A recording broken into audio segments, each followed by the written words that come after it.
বাবা মা পাত্রী দেখে পছন্দ করেছেন, ছেলের পাত্র পছন্দ না হলে করণীয় কি?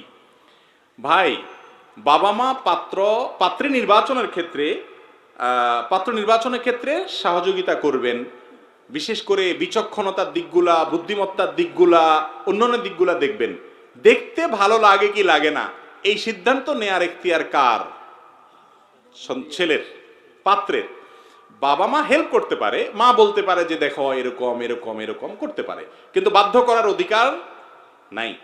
আমাদের দেশে তো এখন পাত্রী দেখা না, এটা মনে হয় যে বাজারে কোরবানির গরু দেখা। সবাই দেখে, পাত্রর কোনো বেল নেই। পাত্রর বোনের জামাইও দেখে, আছে না নাই? এর মতো অসভ্যতা আর কি হতে পারে বলেন? খুব খারাপ কাজ। আরে ভাই, বিয়ে যে করবে সে দেখবে, তার পরিবারের মেয়েরা দেখবে, এমনকি পাত্রের বাপও দেখবে না, দেখবে শুধুমাত্র এক